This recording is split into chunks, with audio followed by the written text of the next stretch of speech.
in this GRASP special seminar. The last time we had Mark Palatucci as a speaker, it was our commencement speaker of whole engineering in front of the whole graduating class.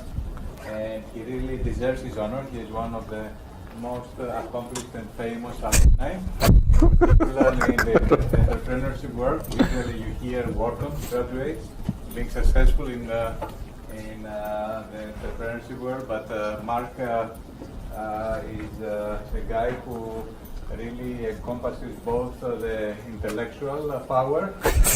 He went to really a Ph.D. after finishing as a graduate in our department here. He did a Ph.D. at Carnegie Mellon, and he was an NSF graduate fellow. And then he went into creating Anki. Anki, in terms of volume of robots, is probably the second in the world after counting all the vacuum cleaners that robots is produced, and is really innovating in the space of really massive robotics. I am very, very glad to have met him through also, not through only through our Dean Eduardo Bland, the previous Dean, but also through other students in that. There was a very special class graduating that year with many other successful actually students. Yeah. Well, thank you very much. Great to be back. I think as Kostas mentioned, I did my undergraduate work here, finished about a little less than 20 years ago. In fact, I worked a lot. I was not in the GRASP lab as an undergrad. I worked in, I don't know, it's hard for me to say Norm. I just don't want to say Dr. Badler's lab.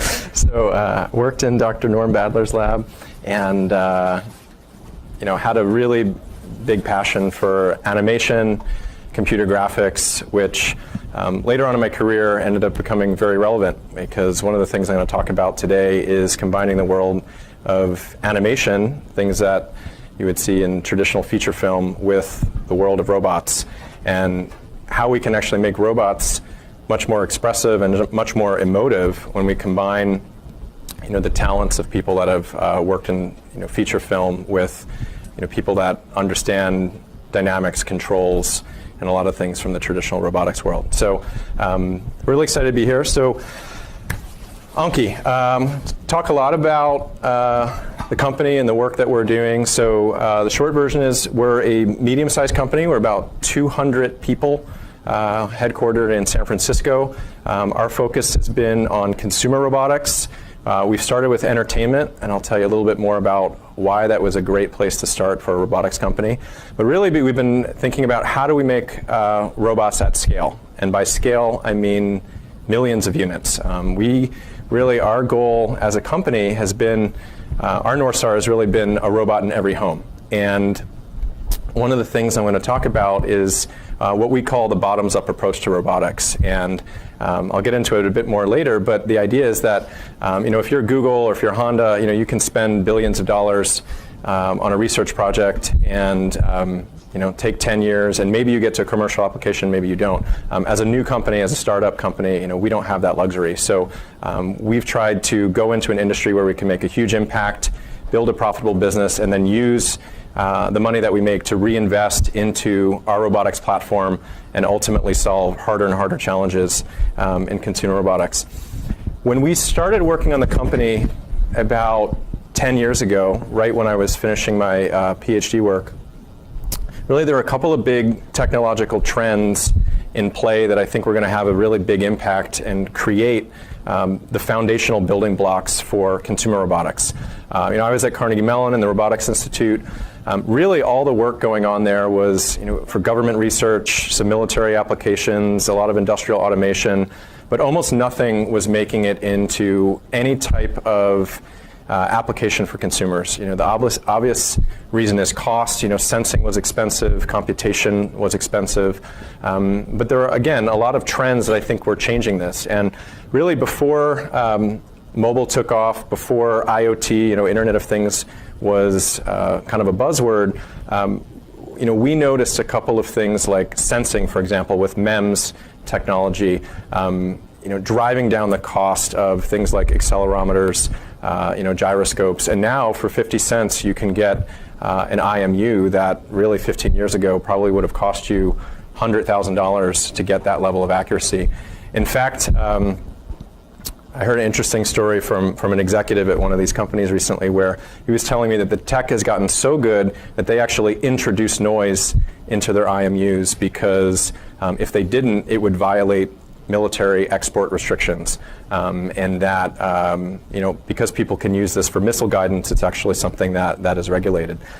And the other big thing really is in 2007, when I left Penn, I actually started my career in mobile in Silicon Valley before I had gotten into robotics.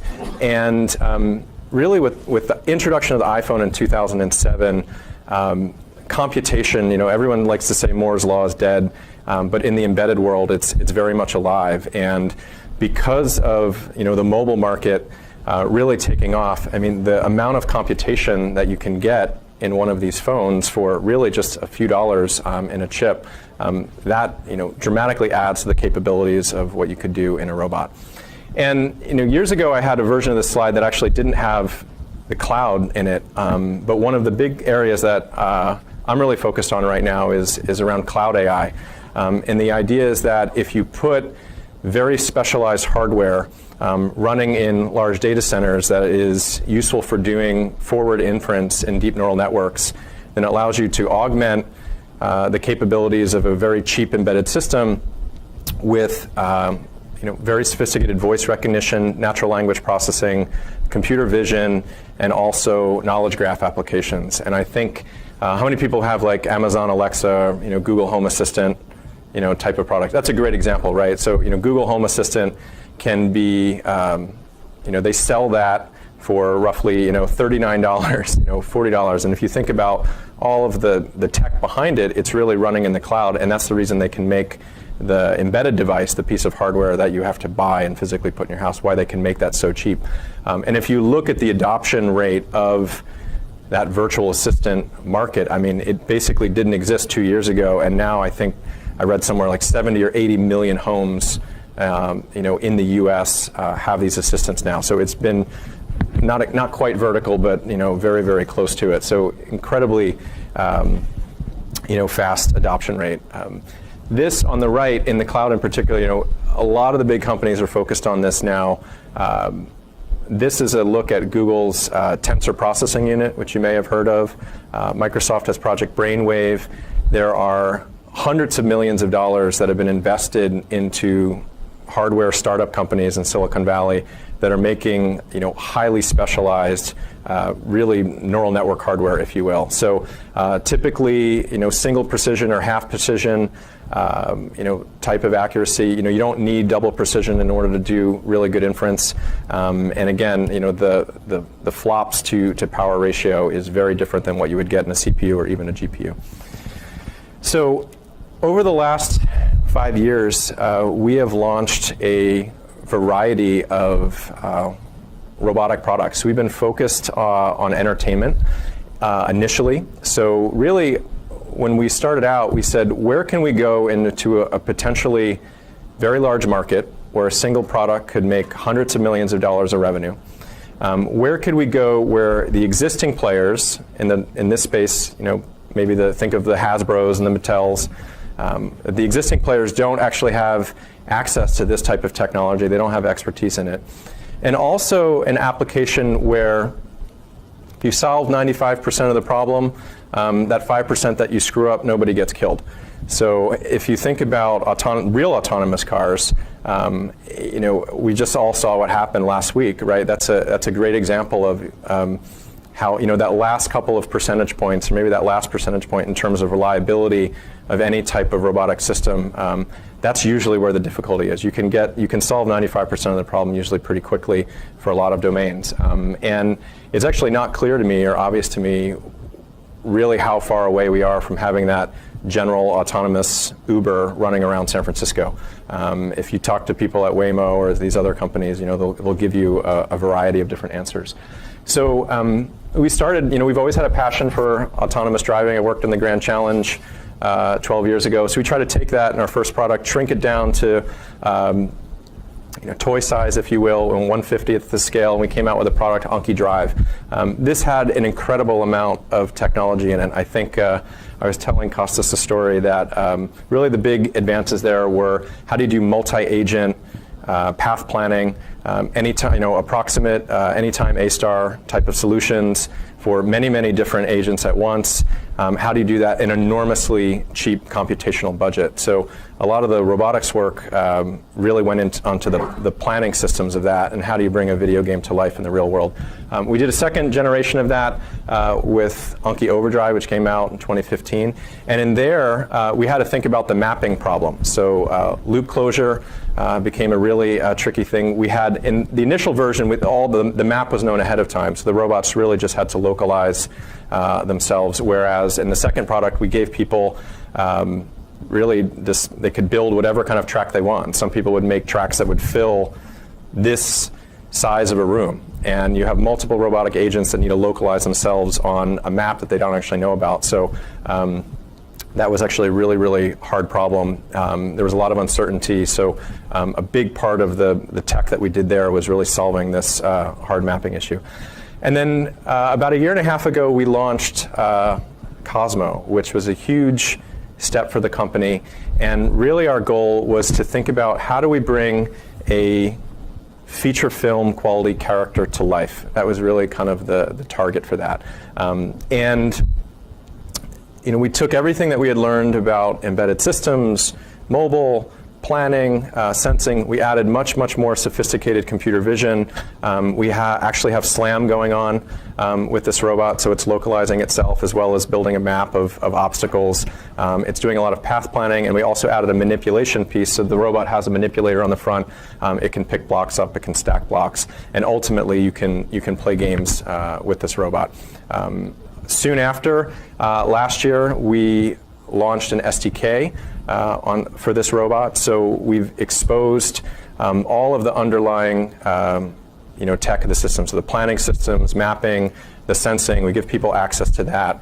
And I think you can almost think of this as like the Raspberry Pi of robotics. So a very, very sophisticated robot that you can buy at retail for $149. We also partnered with MIT and Scratch, and we built a visual programming interface for kids that would lead right into the Python SDK, but really what it exposes all of the underlying computer vision, face recognition. We actually do a motion, our face recognizing engine also can detect emotion, so if someone's smiling, if someone's frowning, things like that. And this is really the first visual programming interface where you can literally, in 10 blocks, 10 Scratch blocks worth of code, say, drive around an environment, pick up the first block you see, and give it to somebody who's smiling. And really, there's underneath the hood, there's about 2 million lines of code that's abstracting away all the complexity that you guys know how hard it is, when you think about the planning, the perception, the controls. And I'll get into more about the SDK later. We ended up being very successful with Cosmo as a #1 best-selling toy on Amazon last year. We've expanded that into many markets. Ended up being the #1 also in the UK, France, Australia, and Canada. And it was the #2, I guess, best-selling toy in the US overall, and then #1 in Amazon. But really, more importantly for us is it's kind of the root node of this character platform that we've been building. And our goal, again, back to what I was saying earlier about this bottoms-up approach to robotics, our goal was to solve the fundamental challenges of robotics in enormously cost-efficient ways so that we can mass-produce robots at very, multi-million unit scale, very high yield, so reliable manufacturing, very low field failure rate. So over the last 6 years, as we've grown from 3 Ph.D. students to and kitchen table prototypes, we now are at an area where we have an enormous capability in terms of design for manufacturing, industrial design. We have people that are experts in plastics and shrinkage properties. And to give you an example why this is important, when we were making Cosmo, at one point we wanted the gears to be a little bit less noisy. So we switched from the type of ABS plastic we were using. I think we may switch to like Delrin, had slightly different shrinkage properties when it comes out of it, which changes the tolerance, which in some percentage of the cases would cause our head to get stuck, right? So that's the kind of complexity that you need to deal with. And we've built a very strong mechanical engineering team that now understands all of those types of details, even though they don't necessarily know anything about AI or software development, but they got huge expertise there. We've been investing a lot in voice recognition, natural language processing. It's very powerful when you can combine natural language with planning. And if you tell a robot to do something and that robot then has some sequence of complex behavior, that's something that never ceases to amaze me whenever I see this happening. Deep learning. So one of the teams that I've been building is really focused on how do we do deep learning training in the cloud, but doing forward inference in incredibly computationally limited architectures, right? So we don't have GPUs available in the robot. We don't have GPUs. So we ask questions. We're never going to be able to run an Inception v4 model on a tiny little ARM chip. So how do we do, say, 80-90% as good as the sophisticated model, but how do we do it on 1% of the weights and maybe 0.5% in terms of the overall computational cycles. Even though we might train in the cloud, again, we really think about inference as a separate thing. And a lot of what I'm going to get into in a few minutes is on this behavior and personality engine. So we have thought really hard about how to connect, again, the feature film world of animation to physical robots, physical controls, and maybe I'll just dive in and kind of get to it. So I'll talk a little bit more about kind of the development of Cosmo. Really, there were 4 pillars to this product. It had to have computer vision that ran, again, in a very limited computation. So face detection, emotion detection, object recognition. We had a full animatronic system. So in this case, we have multiple transmissions. We have treads that the robot can physically translate itself. It has a mobile manipulator, so it can pick up blocks and put blocks down, and it also has a head as well. And synchronizing all of those things, and again, going back to the animation piece, was quite a bit of work. All the planning, so you have obstacles, you have the kidnapped robot problem. Kids love to pick up the robot, move it somewhere else. The robot needs to figure out where it is, start exploring the environment again. And then another part of it is, once you have the robot, what are you going to do with it? And this was probably one of the hardest things about the overall project is what is the product, and what is something that's compelling enough such that millions of people want to potentially fork out $150 for this type of thing. And I'll get into a little bit of the discovery process and how we figure that out. But maybe what I'll do real quick is just show you a quick, just a two-minute video or so, kind of on some of the making of Cosmo. We started Anki while we were still in grad school at Carnegie Mellon. We were all studying robotics, AI, machine learning, all these technologies, and then we would just work the whole day on what became our first product. We started with Overdrive. All robots in movies I can think of have a very interesting, well-defined personality. That's why we connect with them, and that's why we love them. We've had this promise in science fiction of all the robots that could exist. In reality, what we have are robots that have been used for industrial, military, space, and research applications, but very rarely have these technologies reached consumers. There's been very few applications where a robot has really felt like a character that connects with humans around them. For that, you really need artificial intelligence in robotics. That's been the missing key. We had developed enough of the technology and underlying infrastructure to really bring a character to life in the real world. It brings together all of these backgrounds and areas of expertise that have never coexisted in one company. Mechanical engineering, robotics, AI, computer vision, to world-class animators, sound engineers, game designers. And that's where Cosmo comes in. This is Cosmo. Cosmo is a rambunctious little kid. A little bit mischievous. He's smart, a lot of robot in a very small package. All the technology inside of Cosmo is really there for one reason, to bring the magic of robotic character to life. It's a very complex system and has 4 transmissions inside of it with probably 40 or 50 gears. Each robot is made out of over 300 different parts. There's the AI systems, The robotics, accelerometers, the animation, gyros. the computer vision. We're running an extremely complicated artificial intelligence inside the robot, which needs to make thousands and thousands of decisions per second. He's a mobile manipulator. He can drive around the world, he can see you, he can recognize you. He looked up at me and his eyes went, whoa.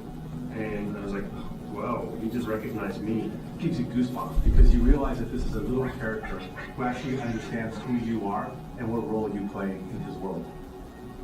Figuring out the path to a unique personality is an ongoing question. I think we did about 40, 50 studies on just little nuances, looking at the interface with the monitor, where the eyes look at you, Cosmo moves the head and follows you. Every little detail had its special attention paid to it.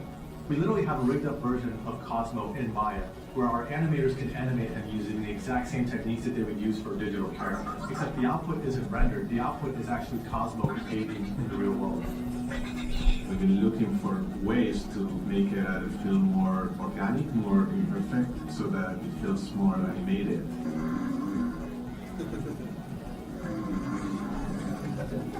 Sound is a critical piece. It's the one dimension where we have full control, just like in a movie or a video game.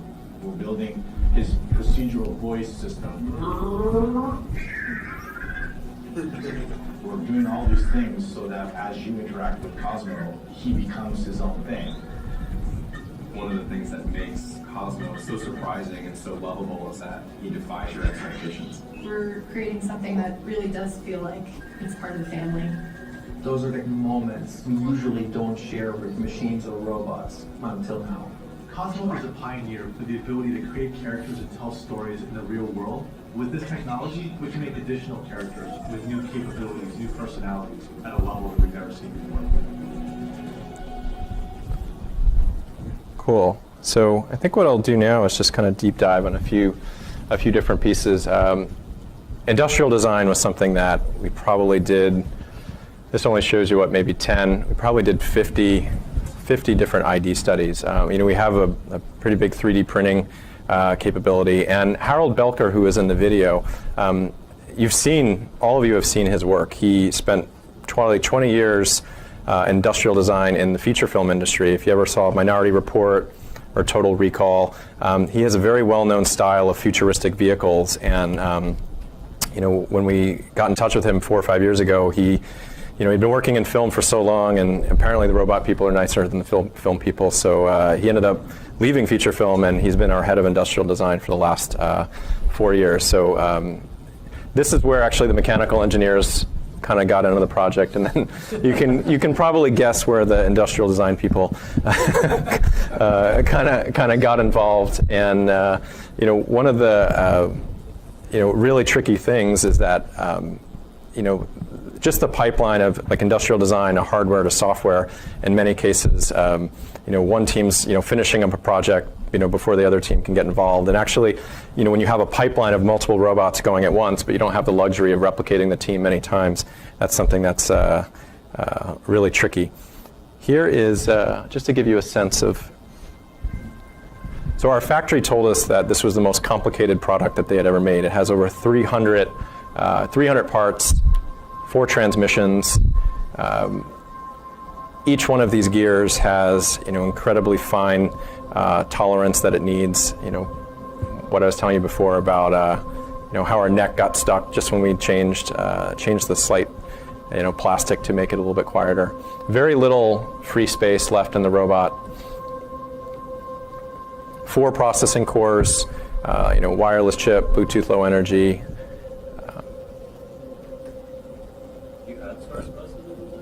We do everything. What's that? The actual putting it together. Well, we've designed everything. So all of the ID, all the MECI, I mean, the end-to-end system, we do partner with a factory that, we send all of our engineering team over to the factory. We work together, design, the manufacturing lines and all the different tests. We build most of the test fixtures, but we do have a partner that helps us actually build it at scale.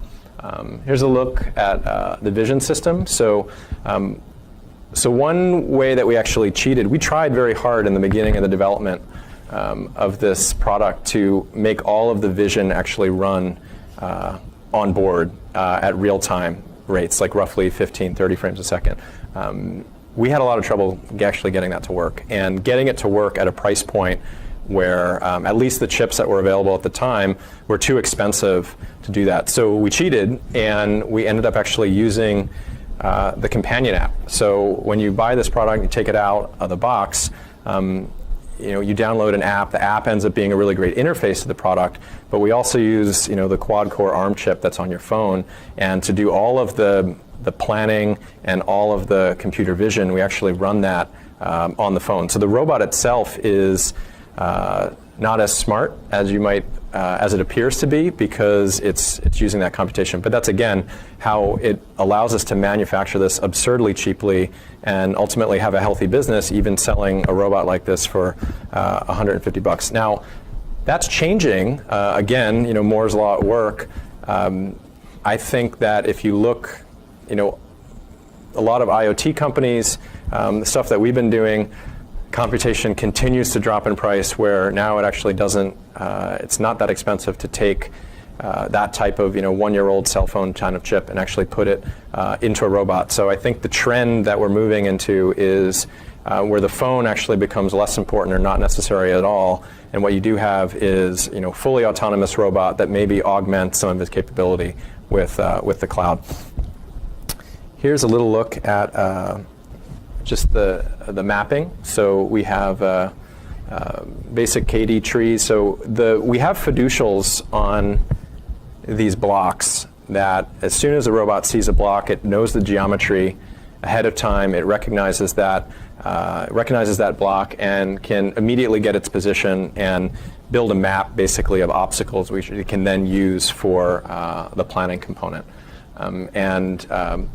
There's multiple planners that are running, and one of them is obviously global for dealing with obstacles, and then there's other types of planning when we need to go in and dock. And it was sort of funny. We had this running joke where we wanted this robot to be able to dock basically 100% of the time, and as you guys know, that's a really tricky problem. And sometimes the way to do this, might not get you a paper at RSS, but in the practical world, works really well. So we were probably getting 80, 90% of the docks, and then we had my co-founder Hans had an idea that we now refer to as the Hans shuffle, where basically the robot gets up and then just does a little wiggle right before it does the dock, or as it's docking, and that actually got the last 10, 20%. So, not necessarily a lot of theoretical justification, but in practice, the robot basically now docks like every single time. The yellow boundary, is it based on vision or some other sensor? Good question.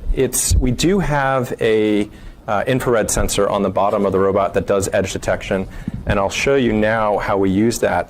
We also have been exploring edge detection with vision as well, and we have that, I'd say, somewhat working. But for a lot of what we want to do, the infrared is actually the better one, especially when you're potentially moving around where you're going a direction different from where your sensing is. So here, let me forward. This is actually a look at the emotion engine. So do you guys ever see the Pixar movie Inside Out? If you remember, the way that movie works is you have all these emotions that are kind of fighting with each other, and ultimately one of them gets expressed and the ball kind of runs down, and then the baby starts crying.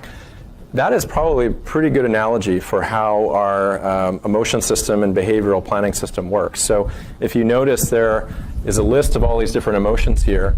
And as the robot is driving around an environment and it sees different types of stimuli, that affects the emotion. And once you get to certain thresholds, that's when we pull out of our animation library, and the robot then expresses a particular type of animation. And there's a very complicated state machine of the robot's wants and goals and needs, and how it iterates those states. And once it does something, it might not want to do that again. And over the course of the day, some of those needs change, right? So out of the box, you might have a need for socialization. And the robot will trigger the robot to actually start exploring the environment, looking for faces, looking for connection, with humans. And that, in many ways, actually makes it, it's tricky to tune, and it also makes it very, very tricky to test, because a lot of the behavior is emergent. And in many cases, it's one of the things we had to do is figure out how to actually replicate. If you see some type of weird behavior, what is the exact stimuli? What is the exact environment? You're going to be putting this on millions of people's homes, different illumination conditions, different kitchen tables, different surface properties, and ultimately, we want to have some decent idea of what's going to happen. So really the vision here was, when we started thinking about the product development piece, there were three kind of main pillars of thinking about this really from a pet and a companionship aspect. We started looking at the psychology of pets, and why do people actually go out and buy dogs? What is kind of the raw psychological thing that that's fulfilling? We're inspired by movies like Toy Story and what the folks at Pixar and DreamWorks are able to do. So we wanted to really have that notion that this could be this favorite companion, if you will, a big part of the house. And also we wanted to have a bit of a sci-fi feel, and ultimately create a sense of magic that for people that don't understand robotics or perception, that they really legitimately have no idea how this thing works and just feels like magic. And we really wanted to kind of create that type of emotion. And I think you guys saw this clip in the beginning. So we started doing a lot of different tests, almost in the way that animators do animation tests. We started doing these robotic tests, and just trying to create little different types of vignettes of things that the robot would do. We looked at different types of games. I'll show you one of those in a second. And here we were trying to replicate kind of like maybe your cat waking up and going into a little pounce game where the robot is detecting your finger.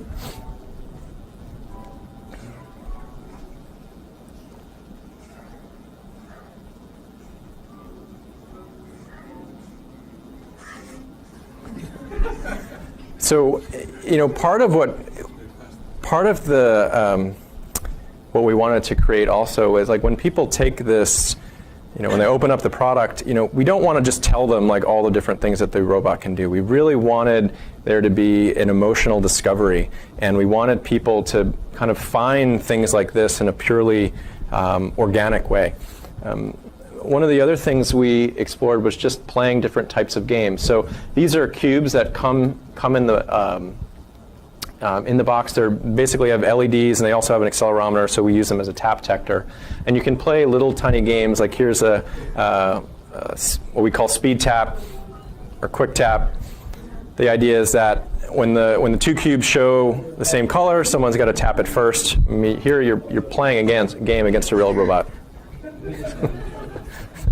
So this is the unedited version of the video.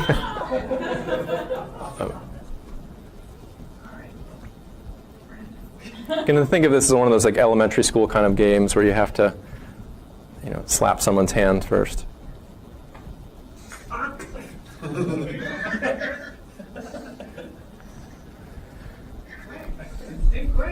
How does he decide to do the pickup? Okay.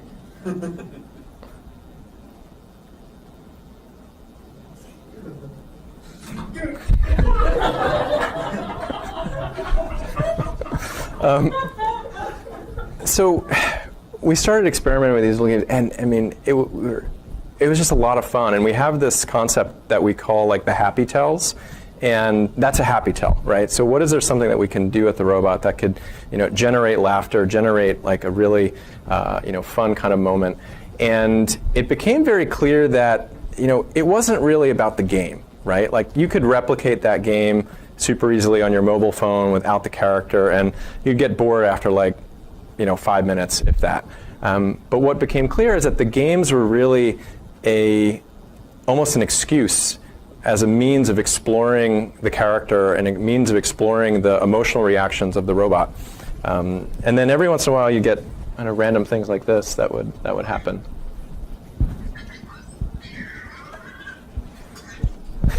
So the robot that was the screw was loose and the kind of springs all blew up, but that was really fun. So again, we had developed, because of just the pipeline of how these projects, how you take something like this to production, if you're doing feature film, you do all the character development probably before you'd start animating. Here, because the hardware team needs to finish a good year in advance of when the software folks do, we didn't really have that luxury. So we had a bit of a character brief of what we were trying to create with the robot. But really, we had very early physical hardware before we got really into understanding exactly what the product would be. And that made it really challenging. But one of the things we did, so we hired Carlos Baena from Pixar. He had spent 13 years there working on movies like Finding Nemo, Toy Story. He did the chef character from Ratatouille. And he really built out the animation team and brought a lot of the production workflow from feature film to robots. So we literally started storyboarding. And if you go in our office, you'll see these types of storyboards all over the place, thinking about different types of moments, different types of interactions with the robot, and what is that kind of behavior. We did a huge amount of work just on the eyes. And we probably iterated on 20, 30 different eye styles, and really, the eyes were such an important component to find the emotion. Question? Why did you give it a mouth? Why did we give it a mouth? Why didn't you? Oh, didn't we? Part of it was an industrial design constraint. Just so if you look here, that little mouth-looking thing is actually the camera. So that's the forward-facing camera that the robot uses for more perception. We also realized that we didn't necessarily need it, and we could actually communicate a lot of it with the eyes. So some of it was just constraints in terms of the industrial design, and part of it was just simplicity. I mentioned the animation pipeline. So when Carlos came and the animation team was building up, we had built some very crude animation tools to make the robot, do a particular action. And very quickly, it became clear that that wasn't really going to work for someone who's a professionally trained animator. So he's realized, well, how can we actually connect something like Maya, which a lot of people are trained on, to physical robots? And we ultimately went out and hired someone who was, head of the animation tools pipeline at DreamWorks, and came into the company, knew Maya really well, knew all of the innards of this, and we sat that person really with our robotics team and our controls team, and ultimately we built, I think, the first pipeline between a very, very powerful tool like Maya and performing locomotion and trajectories on a physical robot. So that allows us really to do things like this, where we have a fully rigged, fully constrained model of the robot, and animators can use all the Maya tools to create very interesting types of behavior that then they hit play, and instead of rendering that video, they actually see the robot on their desk doing that thing. And one of the lessons that we learned really early on is that the perspective of someone looking at a robot on a screen versus a robot that's sitting on a desk, that actually matters a lot. And where the robot actually puts its attention, the angle of the face, the eye contact. Eye contact was something that was incredibly powerful. So it really became clear that we needed to be testing these animations on the real robot, and just doing a virtual representation wasn't going to work. One of the things that people in the feature film world think about is they usually think very linearly. And this is an interactive character. And I think that was one of the challenges for people from the film industry who are used to thinking about character arcs and story arcs, to think about when the robot is potentially going to be reacting in real time to some stimuli, how do those animations actually string together in a way that creates consistency and coherency? So there's a lot of, the way that we create the animations, we want them such that when we're sampling from thousands of animations in a library, that they can potentially flow together in a nice way. The other thing we do is we have a lot of alts, right? So we have we want the behavior to be probabilistic. We don't want it to be repetitive.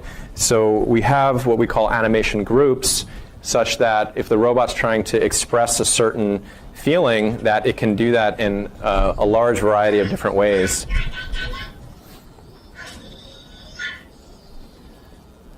So this is actually something where the robot, it has the IMU in it, so if you tilt the robot on its back, it knows, and it actually gets frustrated and struggles. And again, this is one of those organic behaviors that you just discover, in the nature of using it. But here are a few different alts.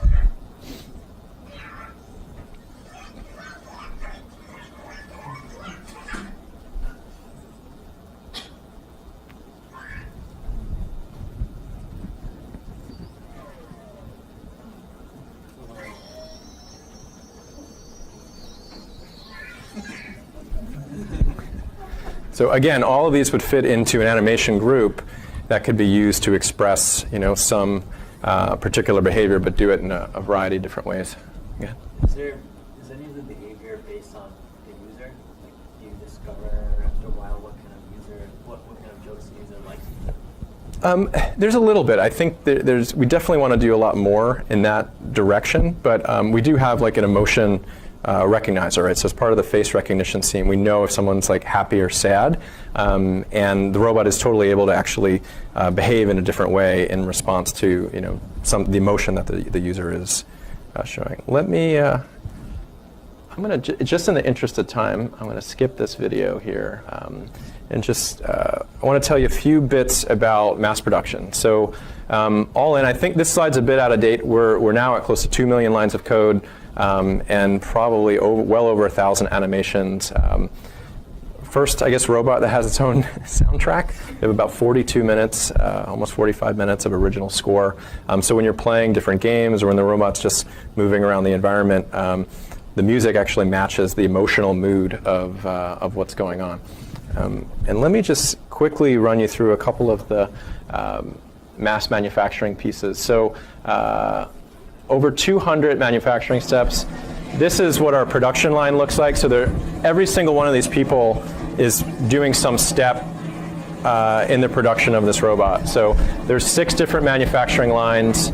There are probably 200 steps per robot. And at our peak production capability, we can make about 10,000 robots a day using these lines.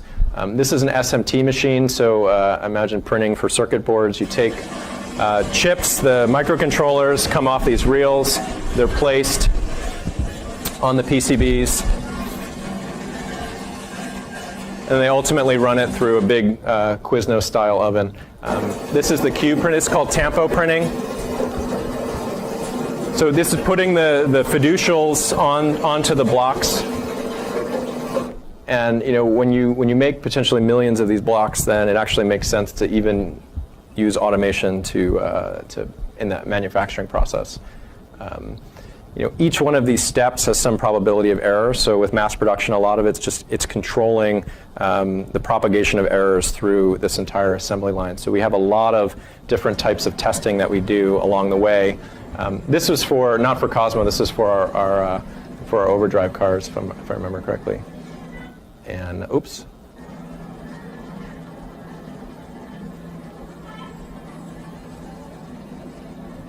You'll see some of the computer vision tests in a second.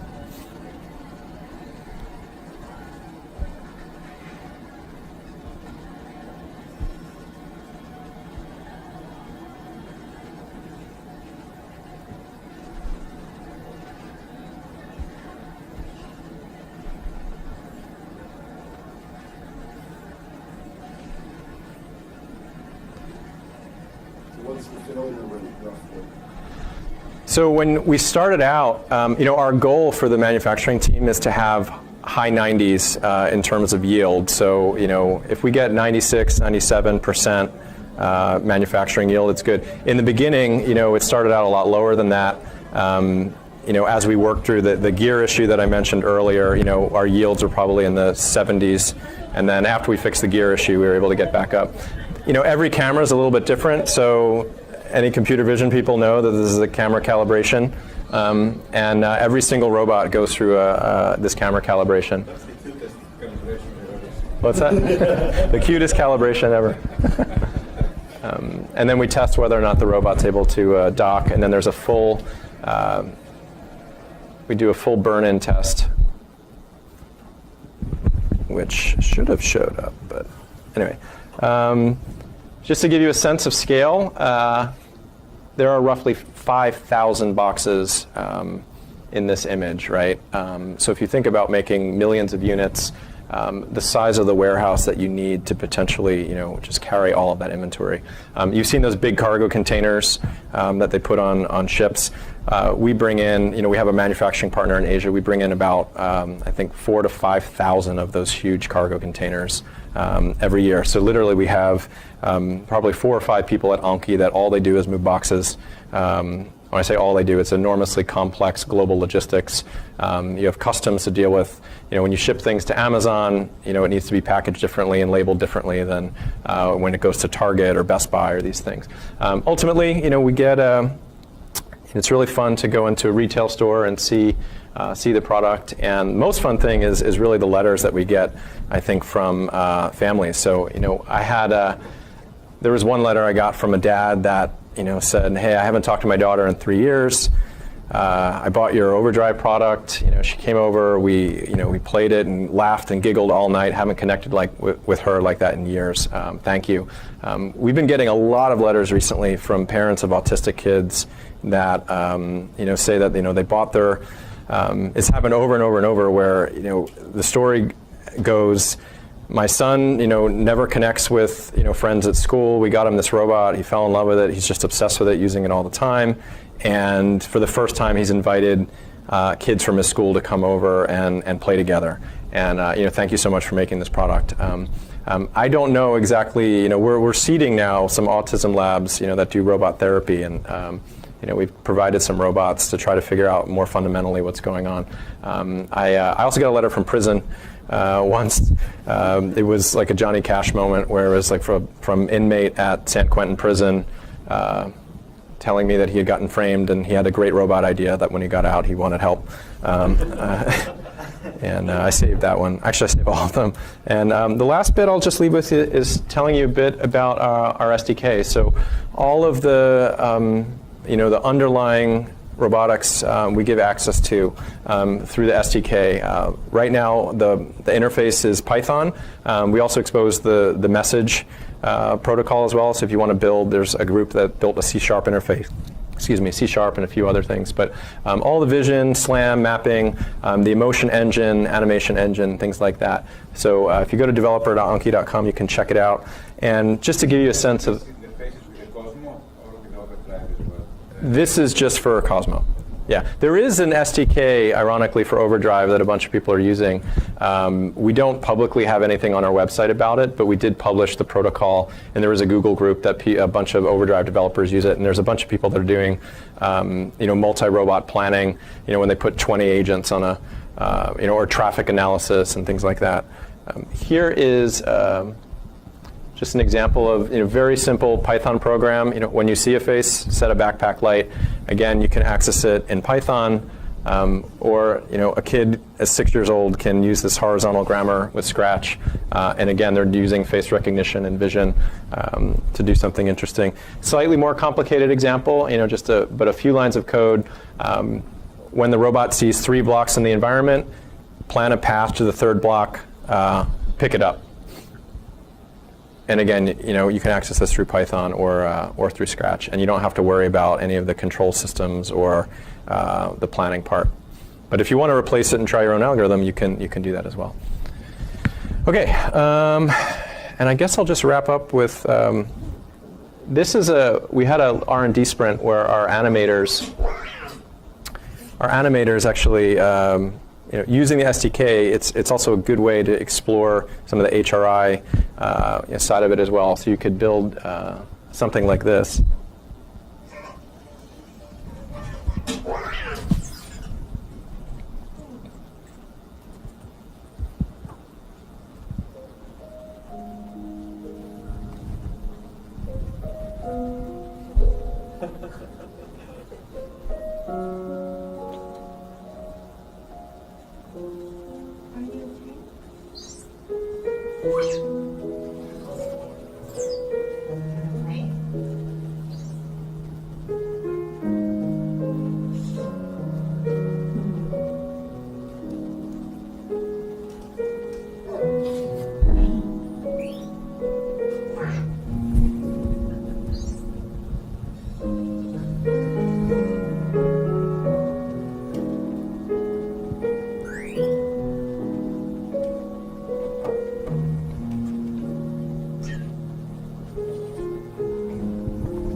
So you can do all sorts of fun stuff like this. I had one prototype that I was working on with some natural language processing, where you maybe use some profanity against the robot, and then he's just pissed off at you until he apologizes. That was super trivial to hack up, with the SDK that we had. So with that, I think I'll wrap up. And if you guys have any questions, I'd love to dive into it. Thank you very much.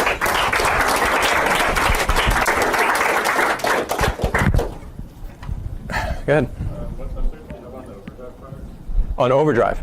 So the main sensor on Overdrive is a front-facing camera of an iPhone, and we needed a very high-frequency, 500 hertz control loop, and we were originally using a $4 sensor, linear sensor, and what we figured out is that the camera in the iPhone was actually hackable to the point where, because Apple's buying 100 million of these things, we were able to buy them basically for 50 cents. And instead of integrating the whole frame at, say, 30 hertz, we could integrate just a few pixels at 500 hertz, or a few lines in that image at 500 hertz. And that allowed us to use it as really the input into the controller. And that's the kind of thing that, every dollar that you save on the bill of materials translates to about $5 in terms of the retail cost, right? So if you got to give the retailer a cut, the manufacturer a cut, and still have enough margin left over to have a good business, you need to really think super hard about the constraint. So that's why just going from a $4 linear sensor to a 50 cent, probably saved us, $12, $13 at retail, which then allows you to hit these magic price points like $99, $150, where in many cases the demand can be a lot bigger. How much of a sense of place does Cosmo have? Does he know if he's on a table or a floor or up in the air? There's no, we're doing a little bit of work in terms of surface classification, but in general, he uses really people and the cubes to localize himself. And so it's really all relative positions to what he's seen in the environment. I think over time that will change because we've been doing a lot more work in terms of perception, both for, we have this, the vision team is actually doing some work now just in terms of salient objects, so giving Cosmo just sort of some sense of direction where there might be something interesting that he should go and investigate, and then that gets fed back into the planner so that if you drop just a random object in front of him, that he might go check it out and kind of express some sort of curiosity around it. But we don't have like a full global localization, if you will. Cool. For a lot of our companies, it's very tough to plan for demand and figure out which parts to provide. So how do you go about thinking about that, or when you completely different? It's not filling out those. That's the hardest problem the hardest business problem of what we're doing, I think, is forecasting, forecasting the demand. And one of the things that we do is in a particular category, you can get access to, there are companies like NPD, for example, that they have deals basically with all the big retailers, and you can look at basically what every single product has sold in like the big retailer, just get an estimate of the variance and kind of say, all right, well, the mean product in this category at this price point does X, Y, and Z, and then where are the outliers? Our goal is always to be the outlier, right? We want to be a number one product in a category. We're going to put a lot of marketing behind it, but it does give us some sort of constraint. So it might be a few standard, deviations outside of the norm, but we do look at comparables. We also, when we've been in market, the truth is that you either overestimate or you underestimate. The first year that we launched Cosmo in 2016, we were sold out by Black Friday. I mean, we took an inventory risk, but when we launched it, it ended up being, quite honestly, way bigger than we thought it would be. And by the end of Black Friday, that whole weekend, and for most of December, you couldn't buy it at all anywhere. And I think it got up to like $900 on eBay, which was kind of bananas in our mind. But and then people write you terrible reviews because they think that you're the one jacking up the price. So they'll go to Amazon and they write a review and they're like, "Why are you guys exploiting children at Christmas?" But that's it's not what we're doing. Anyway, but yeah, it's a super hard problem. So the biggest market segment would be, I guess, children. So in that sense, how tough is Cosmo? Like, if it falls off, would it break? Have you got Yeah, we did a lot of focus grouping early on, and one of the things that we heard over and over from parents, especially at the price point, was just the importance of durability. So, we had designed it, and the mechanical engineer, David McVicker, who ran Mechie at Logitech for 25 years, he is just a genius when it comes to durable plastics, and we do all sorts of torture testing, throwing these robots all over the place. We have a blooper video, right, where it's just, it's pretty insane the amount of, testing that they do. But how do you communicate that to consumers? So we made a very conscious decision in the messaging, the consumer messaging, on the package, on the website. Whenever we talk about the product, we talk about the durability of it because a lot of the focus grouping really revealed to us that that's a big concern that parents are thinking about, and a good chunk of the market is kids. So we really had to lean into that. You had a question? Is there any plan to have Cosmo interact with other Cosmos? Yes. No, there is. In fact, to Norm's question, we had done some really cool prototyping where if you have, without the robots even communicating with each other, if they see the same anchor point, the reference point, you can do some pretty interesting coordinated behavior, just all relative to a single anchor point, even without the robots communicating with each other. We've also done some work where using computer vision to actually recognize, another Cosmo in the scene. And, quite honestly, like, it's something that we all want to do. If you look at how many people buy more than one, it's hard to justify the ROI of that, but it's something that usually people, we have a lot of people, tens of thousands of developers in the SDK, and if you go to the forums, people are hacking that kind of stuff all the time. We have, Carnegie Mellon, Georgia Tech, a lot of universities doing it now. You can see how you can do a lot of multi-robot coordination with this. We've got high schools using it, middle schools. We have a whole education team that we've formed, just to start seeding this more into that world. Excuse me? Is the Maya exposed to SDK? That's a good question. I don't know actually off the top of my head. You can replace, some animations there.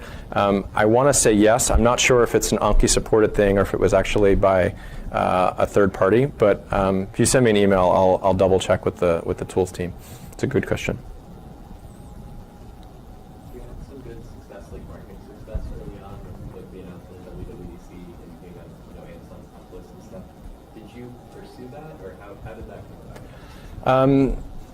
It was luck and pursuing.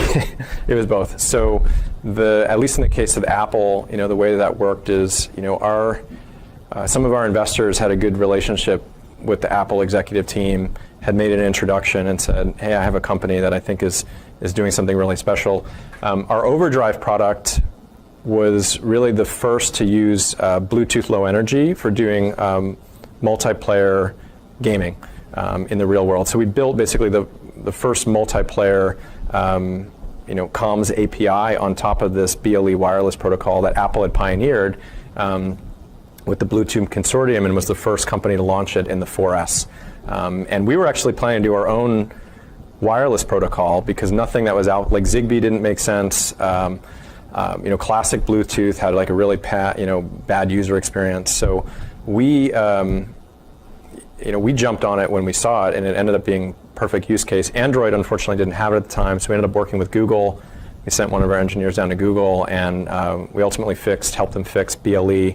And now, our product, because you have multiple simultaneous connections, you have phone to phone for the multiplayer, you might have to juggle, a central phone might have to juggle 7 or 8 simultaneous BLE connections while also sharing that same antenna with classic Bluetooth, your headphones, or whatever else might be in the environment. So it's a really tricky use case, but that's, I think ultimately Apple got excited because we were showing off this new BLE in a very unique way, and it was their idea to put us on stage at WWDC, and we said yes.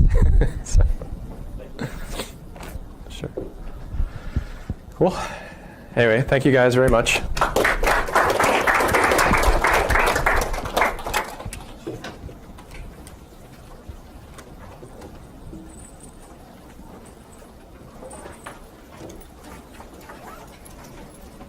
Hi. Thanks. It's been fun. I will connect you or anybody to hang out with. My daughter is leading a group of girls in Python. Oh, okay. Oh, I love that. I love that. Yeah, I love that. Yeah, for sure. So have her send me a note.